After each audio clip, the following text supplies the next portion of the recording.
जय बोले परम पूज्य आचार्य विशुद्ध सागर जी महाराज जी की जय।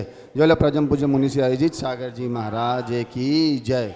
सम्यक दर्शन बोध व्रत ममलम रत्नत्रयम पावनम श्री श्रीनगराधिनाथ जिनप युक्तोपवग्र प्रद धर्म सूक्ति सुदास चैतमखिलम चैतालयम श्रालयम प्रोक्तम चतुर्विधमि चुदमि कुर्वन्तु ते मंगलम कुर्वन्तु मे मंगलम कुर्वन्तु नो मंगलम।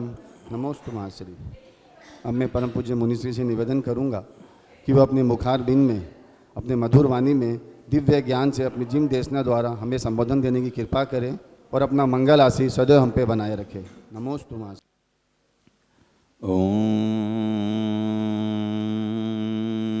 नमः सिद्धेभ्यः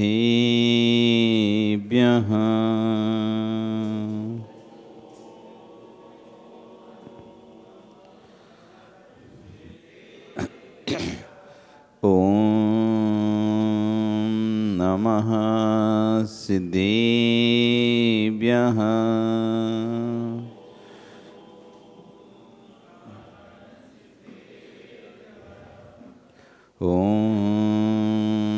नमः सिद्धेभ्यः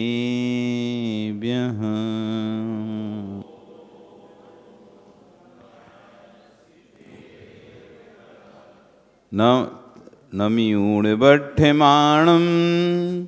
परमपाणं जिणं तिसोदेण बोच्छामि रेणसारं सायार्णयार्धं मीडं नमो अरिहन्ताणं नमो सिद्धाणं नमो आयर्याणं नमो वज्रायाणं नमो लोये सव्यसाहुणं। बोलिए अनंत अनंत से परमेष्टि भगवान की, आदिरम आदिनाथ भगवान की, वर्तमान शासनिक महावीर भगवान की, आचार्य स्कंद कुंद स्वामी महाराज जी की, आचार्य गुरु विश्व सागर जी महाराज जी की, अहिंसा में विश्व धर्म की। बंधु, वर्तमान शासन न्यायिक वर्धमान स्वामी के शासन में हम सभी विराजते हैं। तीर्थंकर प्रभु की चरण निश्रा में बैठकर हम सभी जिन देशना का श्रवण करते हैं। आचार्य कुंद कुंदेव स्वामी महाराज ग्रंथ राज रेणसार जी में त्रिविध आत्मा की चर्चा करते हुए बहिरात्मा के स्वरूप का व्याख्यान कर रहे हैं। 3 प्रकार की आत्माएं होती हैं। 3 प्रकार की आत्माएं कौन कौन सी? एक बहिरात्मा, दूसरी अंतरात्मा, तीसरी परमात्मा। बहिरात्मा देह जीव को एक गिने बहिरात्म तत्वमुदा है। जो जीव और देह को एक मानता है, पर वस्तु ये मेरी है, मैं इसका हूँ, ये मेरी थी, मैं इसका था, ये मेरी होगी, मैं इसका होऊंगा। इस तरह से जो ममत्व बुद्धि जिसकी चलती त्रैकालिक, ये मेरी है, अहम एदम, मैं इसका हूँ, एदम अहम, अहम एदम एदम अहम, अहम एदस होमि मम एदम, ये मेरी होगी, मैं इसका होऊंगा, ये मेरी थी, मैं इसका था। इस तरह से जो त्रैकालिक बुद्धि चल रही है पर पदार्थों में, वह जीव बहिरात्म कहलाता है। जिसकी आत्मा, जिसका ज्ञान बहिर्वस्तु में जा रहा है। बहिर, अगर अपन शब्द को टोड़ें, बहिर्धन आत्मा, बहिर्धन आत्मा, बहिरात्मा, बाहर के पदार्थों में जो कि आत्मा से सर्वतः भिन्न हैं, हमारी आत्मा से भिन्न है ऐसा कोई भी पदार्थ, आप चाहे आपका धन हो, पैसा हो, संपत्ति हो, संबंध हो, यहाँ तक कि आपके स्वयं के कर्म भी, जो कर्म है पौद्गलिक हैं, मेरी आत्मा चेतन है, तो मेरी आत्मा के तो नहीं है ना वो कर्म, तो उनको भी अपना मानता है, भाई बहिरात्मा होता है। तो इसी बात को आचार्य भगवान आज यहाँ पे समझा रहे हैं, कौन है बहिरात्मा, कहते किसे हैं बहिरात्मा, बहिरात्मा की स्थिति क्या बनती है, उसकी गति क्या होती है, कहाँ जाता है बहिरात्मा। क्या बहिरात्मा पुण्य करता है, धर्म करता है, तो उसका कोई उसे फल मिलता है। जो पर पदार्थों को अपना मान के बैठा है, पद पदार्थों में ही लिप्त है, जिसे अपनी आत्मा की किंचित मात्र भी रुचि नहीं है। अच्छा बताओ, आपके शरीर में आत्मा कहाँ पर है, पता है आपको? इधर हार्ट में, बीच में, दो फेफड़ों के, पूरे शरीर में कहाँ कहाँ पे? दिल में है, इनके तो दिल में है आत्मा। अभी अपनी आत्मा के बारे में पता नहीं है। अपनी आत्मा पूरे शरीर में कैसी मिली है? जैसे अग्नि में उसकी उष्णता मिली है वैसी मिली है, गेहूं में कंकड़ मिले हैं वैसी मिली है, दूध में पानी मिला है वैसी मिली है। कैसी मिली है आत्मा हमारे शरीर से? गेहूं में कंकड़ मिले होते हैं, अनाज में कंकड़ मिले होते हैं, भूसी मिली होती है, इस तरह की ये आत्मा हमारे शरीर में मिली हुई है। अथवा दूध में पानी मिला होता है, इस तरह की आत्मा हमारे शरीर में मिली हुई है। अथवा अग्नि में उसकी उष्णता मिली होती है।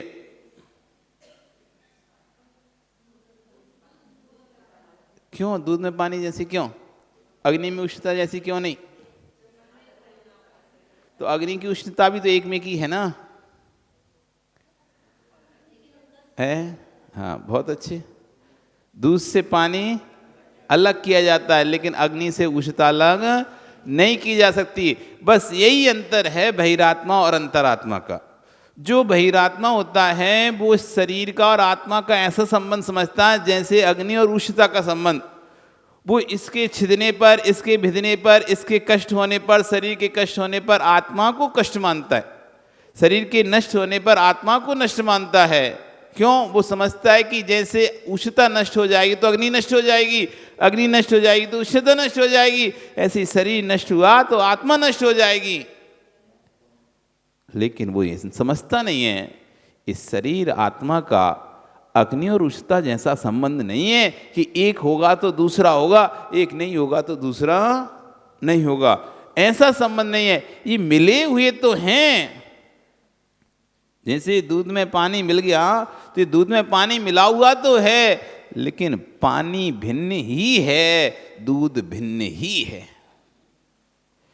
एक जैसा भले कितनी दिनों तक दिखाई देता रहे आपको, बिल्कुल भी आप डिफरेंस नहीं कर पाओगे। भैया पानी ये रहा, पानी पानी, ये रहा दूध दूध, ऐसा दिखा सकते हो क्या? दिखा नहीं सकते, एक सा ही दिखेगा। ऐसी आत्मा का प्रदेश आप नहीं कर सकते कि अलग ये आत्मा के, यहाँ पे आत्मा के प्रदेश नहीं है, यहाँ शरीर के प्रदेश हैं, ये ऐसा भिन्न भिन्न दिखा तो नहीं सकते, लेकिन फिर भी भिन्न भिन्न ही हैं। भी कितना भी पानी आप दूध में रखे रहो और बरसों तक भी रखे रहो तो पानी के परमाणु पानी के ही रहेंगे, दूध के परमाणु दूध के ही रहेंगे। जिसकी ये दृष्टि हो जाती है वह अंतरात्मा कहलाता है।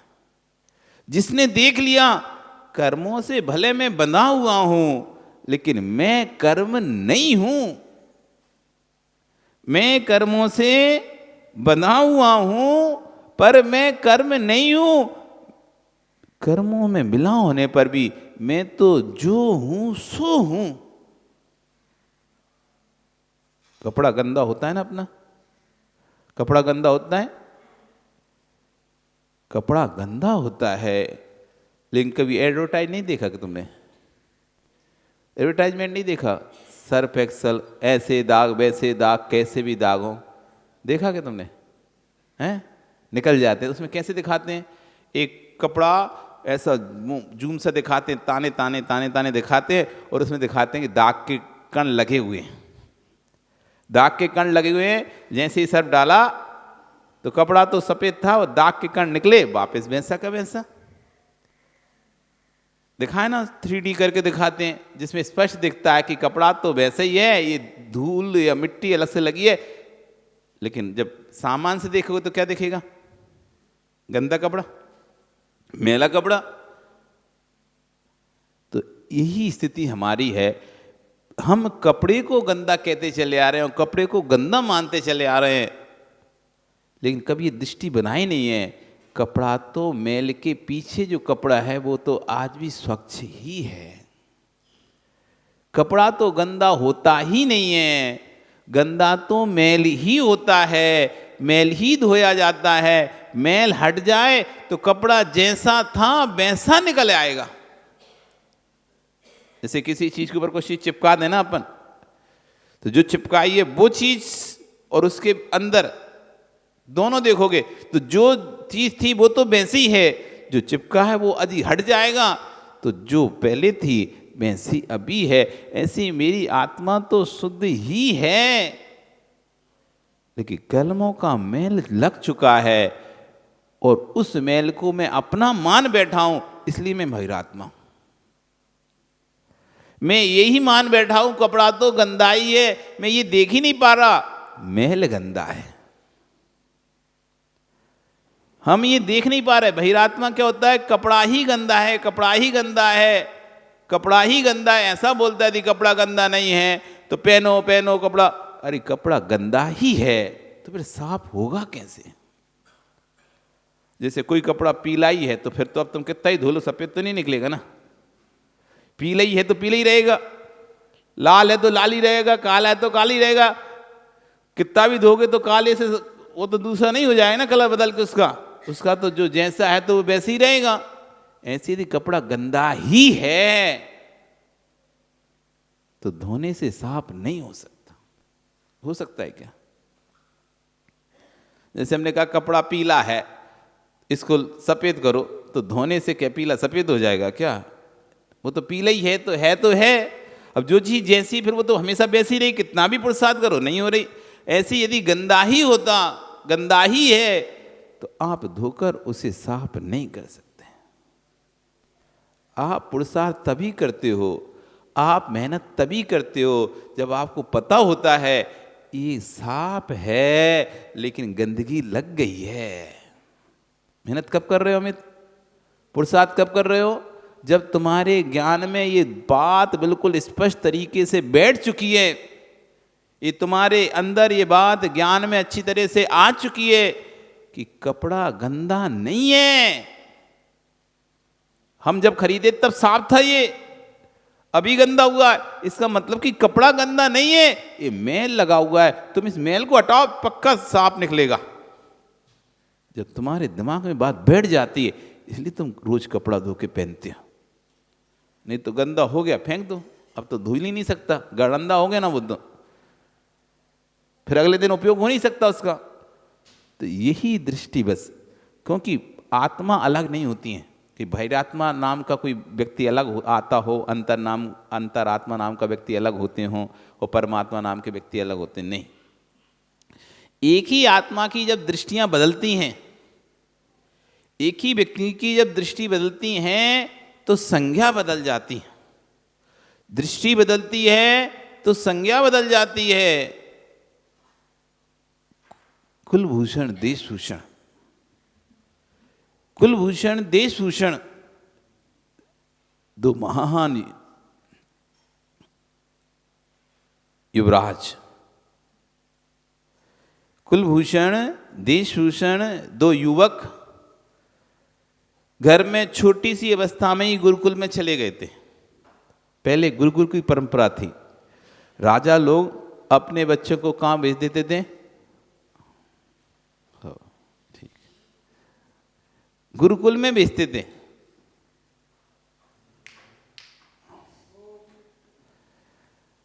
गुरुकुल में भेज देते थे। वहीं से कर लो अम्मा, है ना, इधर से निकल जाओ।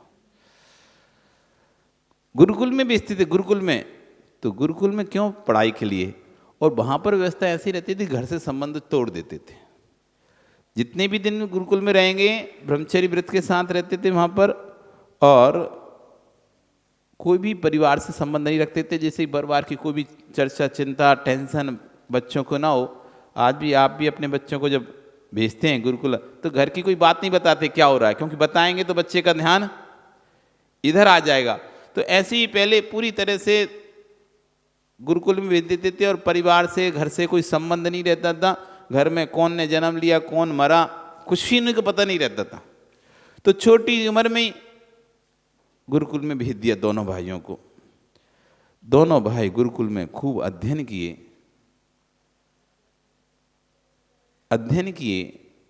और अध्ययन करके 20 वर्ष तक अध्ययन किया। 24 वर्ष के 15 वर्ष तक 20 अध्ययन किया। 20, 21, 22 वर्ष के जब युवा हो गए और अध्ययन पूर्ण हो गया तो वापस राज्य में आना था, वापस अपने नगर में आना था। राजा बड़ा खुश था कि बेटे अब इतने दिनों बाद, 15 वर्ष बाद, 20 वर्ष बाद अध्ययन करके वापस आ रहे हैं। पूरी नगर को दुल्हन जैसा सजा दिया गया। राजा के बेटे, सामान्य व्यक्ति का बेटा आता है तो वो भी अपने बेटे के लिए भैया अपना घर तो सजा ही लेता है। जितनी सामर्थ्य होती मोहल्ला समाज, अगर और थोड़ी ज़्यादा सामर्थ्य तो मोहल्ला भी सजा देता है। और ज़्यादा सामर्थ्य होती है बड़े बड़े बैनर लगा देता है नगर में, वेलकम के होल्डिंग लगा देता है, स्टेशन पर लगा देता है, पहुंच जाता है। जैसी जिसकी सामर्थ्य होती है वो उस हिसाब से अपने जिसको वो चाहता है उसका स्वागत करता है, नहीं करता। अब राजा का बेटा है तो, और फिर राजा ने घोषणा करवा दी तो पूरा नगर तैयार बैठा हुआ है अब तो कि चलो भैया। राजा के दोनों युवराज यानी भाभी महाराज, यही तो भाभी भविष्य हमारे महाराज होंगे, इनका स्वागत अभिवादन करना है। घर घर सजे हुए हैं, तोरण द्वार बंधे हुए हैं, फूल मालाएं दीपक लगे हुए हैं। दोनों भाई बड़े सुंदर रथ में बैठकर सेनापति गया लेने के लिए और बढ़िया सुंदर रथ सजा के लेके गया गुरुकुल, और दोनों को बिठाल कर लेके आ रहा है। इधर माता पिता सब इंतजार कर रहे हैं, बहन सब इंतजार कर रहे हैं। अभी चले आ रहे हैं, तभी इधर लोग देख रहे हैं उनके सुंदर चेहरे, इतने सुंदर कि लोग उन पर मंत्र मुग्ध हो रहे थे।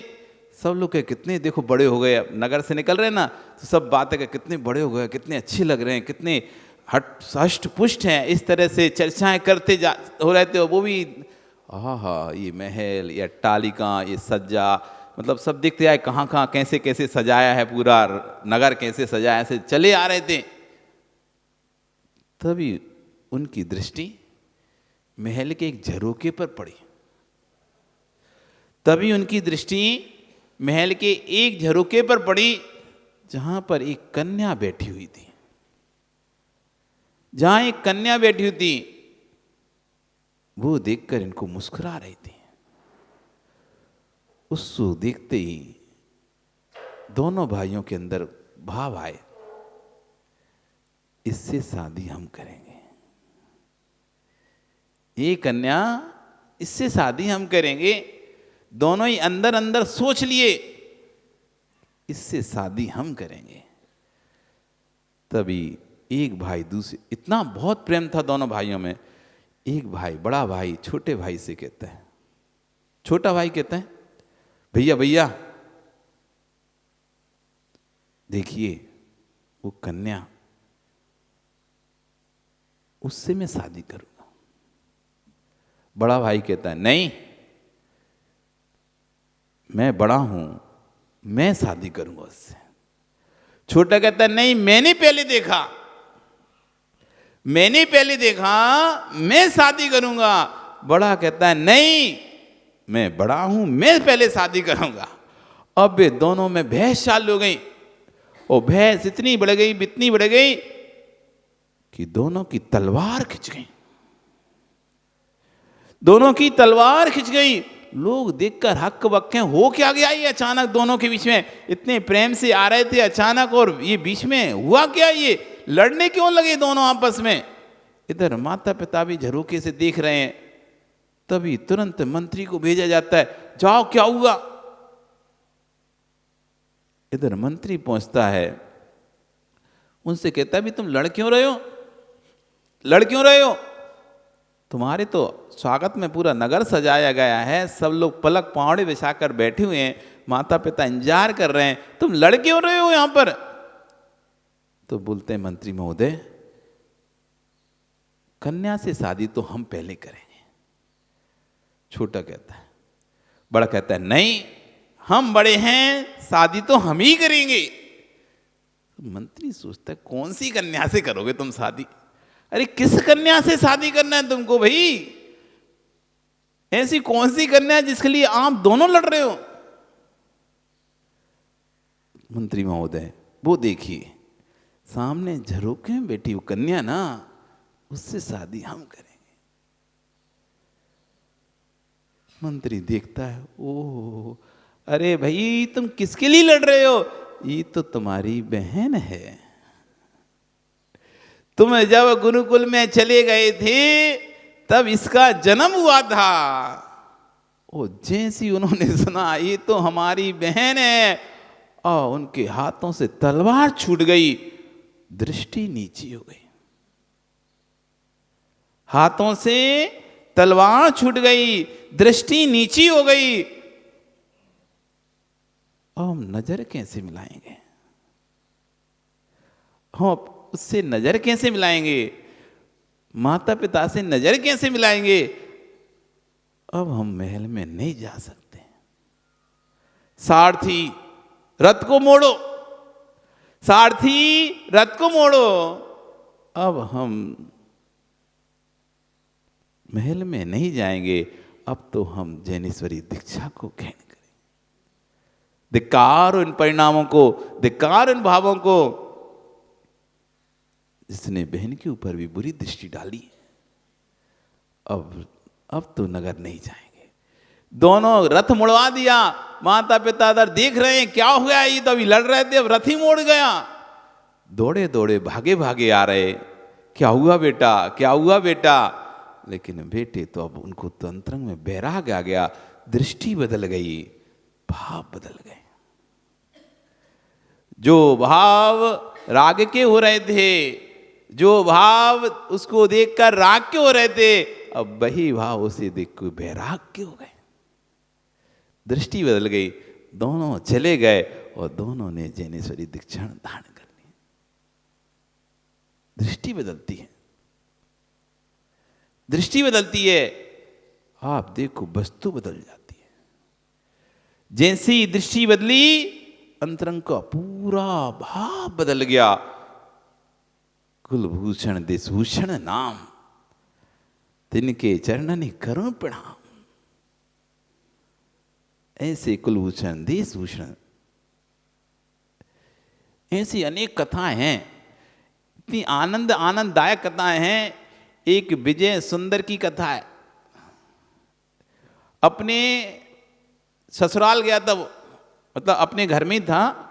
उसका साला आया था अपनी बहन को लेने के लिए। नई नई शादी हुई, और नई नई शादी हुई थी तो बहन की विदाई, पहली विदाई थी बहन की। तो साला आया था, लेकिन वो अपनी पत्नी से इतना प्यार करता था, एक क्षण भी उसे छोड़ना नहीं चाह रहा था। एक क्षण भी उसे नबीन छोड़ते नहीं था। अब पहली विदाई, अब वो साला जीजा से कहता है अनुमति प्रदान करें, हम अपनी बहन को ले जाना चाहते हैं। तो जीजा जी कहते हैं ले तो जाओ, लेकिन क्या लेकिन? मैं भी साथ चलूंगा। ले जाओ, लेकिन मैं भी साथ चलूंगा, वहां तक छोड़ आऊंगा, फिर आ जाऊंगा, लेकिन साथ में जाऊंगा। तो वो साला कहता है इतना भी कहा रहा जीजा जी, अरे बाद में तो आपके पास ही रहनी है, हम तो कितने दिन रखेंगे, 10 दिन 15 दिन, उसके बाद तो आप ले जाना, आराम से रखना, सालों बाद फिर नहीं भेजना, अभी तो जाने दो। नहीं, मैं तो साथ में जाऊंगा, मैं तो नहीं छोड़ूंगा। तो अब साले कहते हैं ठीक है, जब आपको तय है तो चलो, क्या दिक्कत है, आप भी रहना, दीदी रहेगी तो आप भी रहना वहीं पे ससुराल में। ठीक है, अब चले जा रहे हैं, चले जा रहे हैं, तभी रास्ते में एक ऊपर चट्टान पर एक मुनिराज साधनारत थे, साधना में लीन थे। वो जीजा उन मुनिराज को देख रहा है। अब जीजा साले का तो मजाक जगत प्रसिद्ध ही है, जीजा साले का मजाक जगत प्रसिद्ध है। देख रहा है, देख रहा है, एक टक नजर लगा के देख रहा है, टकटकी लगा के देख रहा है। पता नहीं क्या हो गया वो जीजा को, वो मुनिराज को देखी जा रहा है, देखी जा रहा है, देखी जा रहा है। तभी साला चुटकी लेता है, क्या जीजा जी बनना है क्या? उसे तो पता जब एक दिन छोड़ नहीं सकता, एक घंटे नहीं छोड़ सकता अपनी पत्नी को, वो क्या महाराज बनेगा। तो उसने चुटकी ले ली, क्यों जीजा बनना है क्या, जाना है कि महाराज, बनना है कि महाराज, जाना है क्या, घर छोड़ना है क्या? तो जीजा कहता छोड़ तो सकता था, लेकिन क्या, अरे तेरी जीजी है ना, तेरी जीजी है ना साथ में। तो कहता है आप जीजी की चिंता क्यों करते हो, जीजी को तो हम रख लेंगे, ली तो जा रहे हैं, घर में रहेगी हमारे। ओ जीजी भी सुन रही है, सब मजाक चल रहा है। तो जीजा कहते हैं सही में रख लेगा, चला जाऊं? हाँ चले जाओ, चले जाओ। अब उसे तो पता जी कहाँ जाएगा, जो अभी एक दिन के लिए नहीं छोड़ रहा वो क्या जाएगा। चले जाओ, पक्का चला जाऊं, सोच ले, फिर मत बोलना कि हाँ हाँ चले जाओ, आप तो चले जाओ, कोई दिक्कत नहीं है। ऐसा उसके अंदर भाव आया, ऐसा भाव आया, वो तुरंत उतरा। रथ रोको सारथी, रथ रोका तो साला सोचता है मजाक कर रहे हैं, वहां तक डरा रहे हैं। रथ रुका, रथ रुक के वो उतर के मुनिराज के पास गया। ओ भाई पंचमुष्टि केस लौच करके वस्त्र उतार कर वहीं पर मुनि बनकर बैठ गया। अब तो भैया साले की हालत खराब, ये तो सही में दीक्षा ले ली इन्होंने, तो हम तो मजाक समझ रहे थे, मजाक समझते, ये तो सही में दीक्षा ले ली। वो कहता है जीजा जीजा ये क्या कर रहे हो, क्या कर रहे हो, चलो वापिस। नहीं, अब तो मैं जैनेश्वरी दीक्षा लेके अपना कल्याण करूंगा, तुम जाओ अपनी जीजी को लेके। अब तो मैं कह रहा है, सोच रहा है अब मैं क्या मुंह दिखाऊंगा घर में, क्या बोलूंगा कि मैंने जीजा को अपने ही हाथों से अपनी जीजा को दीक्षा दिला दी और बहन को ये कर दिया। अब तो मैं किसी भी लायक नहीं रहा, अब मैं भी नहीं जाऊंगा। वो साला ही वही दीक्षा लेके बैठ गए। अब बची जीजी, अब मैं देख रही पति ने भी दीक्षा ले ली, भाई ने भी दीक्षा ले ली, अब हम घर जाके करेंगे क्या? तो वे भी कारिका के पास जाके वे भी दीक्षा ले ली। दृष्टि बदलती है, सब कुछ बदल जाता है। दृष्टि बदलती है, सब कुछ बदल जाता है। जिस जीव ने दृष्टि बदल ली है, ये शरीर मेरा नहीं है, ये शरीर मेरा नहीं है। जब शरीर मेरा नहीं है, जब मेरा शरीर मेरा नहीं है, तो पर का शरीर मेरा कैसे हो सकता? जब मेरा स्वयं का शरीर मेरा नहीं है, तो दूसरों का शरीर मेरा कैसे हो सकता है? एक है ना, एक तरह से वो है, पावर कट होता है ना, तो पावर कट हो जाता है। जैसे एक जो लिंक रहती है, लिंक कोई भी जब सामने आ जाता है ना, तो कभी वो रामायण देखी, रामायण पहले चलती थी रामायण, लोग एकदम ऐसे बैठे रहते थे, 9 बजा और ऐसे पकड़ के बैठ जाते टीवी के साथ। और यदि वो थोड़ी सी देरी कोई आगे से निकल जाए ना, ए हट हट, वो निकल गया सीन, सीन निकल जाता था। बस यही छोटे छोटी जो चीज होती है ना, ये अंतराय बनते हैं, ये पता नहीं चला। इतनी सी देर में तीव्र अंतराय कर्म का बंद हो गया जीव को। उसे नहीं समझ में आया, इतनी सी देर में तीव्र अंतराय।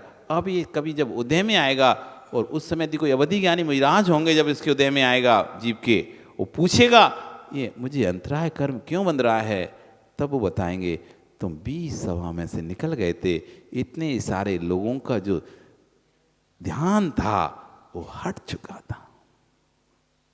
कितना तुमने अंतराय। वो अंजना ने 22 घड़ी के लिए, 22 घड़ी के लिए, 22 सेकंड के लिए, 22 पल के लिए, क्षण के लिए, थोड़ी सी देख लिए, भगवान को छुपा दिया था। 22 वर्ष का अंतर पड़ा, 22 वर्ष का वियोग सहना पड़ा पति के साथ, और निर्दोष होने पर भी कलंक सहना पड़ा। जब अवधि ज्ञानी विराज से पूछा गया कि ऐसा क्यों हुआ, तब उन्होंने बताया, भैया तुमने 22 क्षण के लिए, 22 पल के लिए भगवान को छुपा दिया था, वियोग करा दिया था, तो तुम्हारा भी वियोग हुआ है। जब आदिनाथ स्वामी से उनसे ही पूछा गया, स्वामी आप तो तीर्थंकर थे, आपको हार क्यों नहीं मिला? एक बार में मिल जाना चाहिए। तीर्थंकर जैसा पुण्यात्मा जी तो जगत में कोई हो ही नहीं सकता, और पुण्यात्मा भूखा रहे ये संभव कैसे? तीर्थंकर जैसा पुण्यात्मा जगत में कौन होगा बताओ? सबसे बड़ा पुण्यात्मा कोई जगत में है तो उसका नाम है तीर्थंकर। हाँ, इससे बड़ा पुण्यात्मा न चक्रवर्ती है, न कामदेव है, न नारायण। 63 सलाका पुरुषों में, 169 महापुरुषों में सबसे पुण्यात्मा कोई पुरुष है, उत्कृष्ट पुरुष है, उसका नाम है तीर्थंकर। आप सामान्य मनुष्यों का इतना पुण्य होता है कि आप भूखे नहीं रहते हो। एक सामान्य साधु का इतना पुण्य होता है कि वो भूखा नहीं रहता है, फिर तीर्थंकर का कितना पुण्य होगा? कल्पना करो। अरे अपन जो 4 गाड़ी तुम्हारे पास आ जाएं, लग्जरी गाड़ी से, तुम सोचते कि हमसे देखो हम कितने बड़े आदमी हैं, और एक आध मंत्री तुम्हारे घर में आने जाने लगे, मंत्री संतरी या प्राइम मिनिस्टर तुम्हारे यहाँ आने जाने लगे, अरे ये बड़ा पुण्यात्मा जीव, कितना देखो बड़े बड़े लोगों से पहचान है, बड़े बड़े लोग इसके घर में आते हैं। पर जिसके घर में तो स्वयं स्वधर्मेंद्र नौकर बन के आता। किंकर बत कहा है, किंकर बत, अज्ञा हाथ जुड़कर खड़ा है, स्वामी बताइए मुझे क्या करना है अब, स्वामी बताइए मुझे क्या करना। ऐसा तीर्थंकर जैसा महान पुण्यात्मा जीव एक दिन भूखा भी रह गया, बहुत बड़ी बात हो गई, बहुत बड़ी बात हो गई। क्यों हो गई? उसने भी कह दिया था, भैया मुझी का लगा दो जीवों पर। ये बैल तुम्हारी यदि घास खा जाते हैं, इनको खाना खिला के इनका मुंह बांध दिया करो, इनका मुंह बांध दिया करो। तो बस इधर मुंह बंधवाया, इधर कर्म ने कहा ठीक है हम भी तुम्हारा मुंह बांधते हैं, अब भटको हार के लिए, भोजन के लिए। एक एक यही तो जैन धर्म है, कितना सूक्ष्म है हमको भी नहीं पता है। जहां सबकी सोच खत्म होती है वहां से जैन दर्शन प्रारंभ होता है। जहां पर सोच खत्म होती है, जहां पर अन्य दर्शनों की अहिंसा खत्म होती है, वहां से जैन दर्शन की अहिंसा अनमोल प्रारंभ होती है। इसलिए अहिंसा अहिंसा अहिंसा की बात सब करते हैं ना, लेकिन अहिंसा की जब सूक्ष्म चर्चा की जाएगी तो जैन दर्शन की जो अहिंसा है उसको कोई पाल ही नहीं पाएगा। आत्मा आत्मा परमात्मा की चर्चाएं करते हैं, लेकिन जैन दर्शन का जहाँ से परमात्मा शब्द प्रारंभ होता है वहाँ उनका परमात्मा खत्म हो जाता है, खत्म हो जाता है। जैन दर्शन के श्रावक की ही चर्या इतनी उत्कृष्ट है। जैन दर्शन के एक श्रावक भी होगा ना, यदि वो वास्तविक श्रावक है, उसकी चर्या ही इतनी उत्कृष्ट है कि अन्य दर्शन का कितना सा बड़ा से बड़ा भी साधु क्यों ना होगा, वो जैन दर्शन के श्रावक के बराबर चर्या नहीं कर पाएगा। एक बार शर्त लग गई थी ऐसी, दो देवों में शर्त लग गई। उन्होंने जो जैन अनुयायी था उसने कहा तुम तो हमारे मुनि की क्या बात करते हो, हमारे मुनि की चर्या की बात तो छोड़ो, आप हमारे दर्शन के श्रावक को ही टिका दो। तो हम आपको मान लेंगे।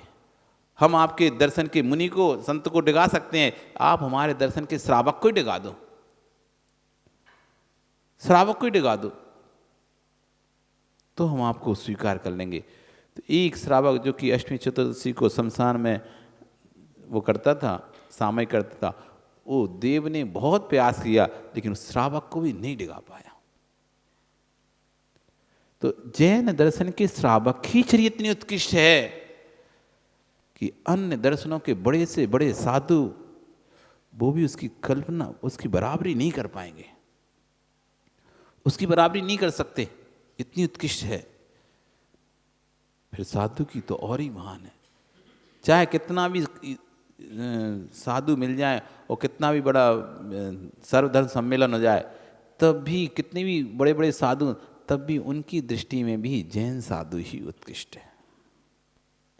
सारे दर्शन इस बात को एक मत से स्वीकार करते हैं। सारे दर्शन के साधु, जितने भी धर्म के साधु हैं, चाहे ईसाई, हिंदू, मुस्लिम, सिख, कहीं के भी हों, पारसी, मौलवी, कहीं कोई सा भी धर्म हो, उस धर्म के सभी साधु इकट्ठे भी होंगे, तब भी जैन दर्शन के साधुओं को प्रति उनकी आस्था अलग ही है। वो मानते हैं, वो समझते हैं कि हम लोग कुछ भी नहीं है, हम तो बस ऐसी हैं। वास्तविक त्याग तो इन्हीं का ही है, वास्तविक त्याग तो नहीं है। कभी भी जैन साधु का आसन कभी भी नीचे नहीं लगाया जाता, चाहे कितने भी धर्म के, कितने भी बड़ी समुदाय के साधु हो जाए, सबसे ऊपर ही होता है जैन साधु का आसन। हाँ, हम तो बैतूल में एक बार सर्वधर्म सम्मेलन हुआ, उसमें हमको बुलाया था।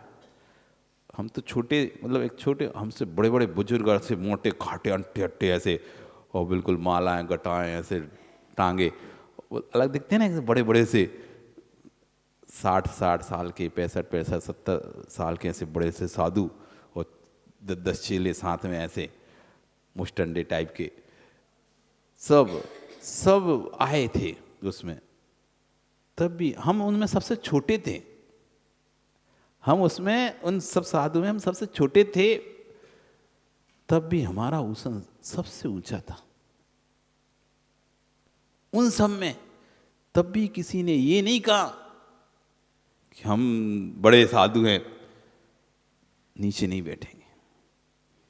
सबके आसन नीचे थे, वह दिगंबर साधु का आसन ऊंचा था। वो लोग समझते हैं इस बात को भी कि जगत में सबसे कोई ऊंचा है, महासाहू महासाहू महासाहू दिगंबरा। साधु में कोई महान महान महान साधु है, उसका नाम है दिगंबर साधु। दृष्टि बदलो, सृष्टि बदलो। कौन है बहिरात्मा जिसकी दृष्टि में ये शरीर और आत्मा एक दिखाई दे रही है, जिसमें जो शरीर और आत्मा का भेद जान ही नहीं पा रहा, जानना ही नहीं चाहता है, ऐसा अजीब बहिरात्मा है। जब स्वयं का शरीर मेरा नहीं है, पर का शरीर मेरा कैसे होगा? जब पर का शरीर मेरा ही नहीं है, पर द्रव्य मेरा कैसे होगा? पर जिसकी दृष्टि इस विषय पर नहीं है, वो तो ये मानता है मेरा ही है, मेरा ही है, और उसके छूटने पर ऐसा रोता है, ऐसा भी लगता है जैसे कि उसकी आत्मा ही निकल गई उसके शरीर से। उस वस्तु पर इतना गाढ़ राग हो जाता है, उस वस्तु के जाते ही उसको ऐसा लगता है मेरा सब कुछ चला गया, अब कुछ नहीं है मेरे पास, कुछ नहीं बचा मेरे पास, यही मेरा प्राण है, ये चला जाएगा तो सब कुछ चला जाएगा। तो कह रहे हैं बहिरात्मा की पहली पहचान है जीव और शरीर को एक गिने, बहिरात्म तत्वमुदा है। वह पहला बहिरात्मा की पहली पहचान। ऐसी और पहचान यहाँ पर बताएंगे कौन कौन बहिरात्मा होता है। आज आपका समय हो गया, कल फिर आओगे, पर्याय रही तो यहाँ पर आज अपन गाथा पढ़ेंगे, कल इसकी तीव्र अच्छे से व्याख्या करेंगे। जम जम अखाण सुहम तम तम तिब्बम करे दि बहु दुखम अपाण विदमना चिंतदी सोचेद हवदि भैरप्पा। जम जम यानी जो जो इंद्रिय सुख हैं वे सब आत्मा को तीर बहुत प्रकार से दुखों को देते हैं। इस प्रकार का जो चिंतन नहीं करता है वह ही बहिरात्मा होता है। ऐसा जीव ही बहिरात्मा होता है। और बहिरात्मा जीव के बारे में आगे चर्चा होगी। बोली भगवान महावीर स्वामी की। चलें।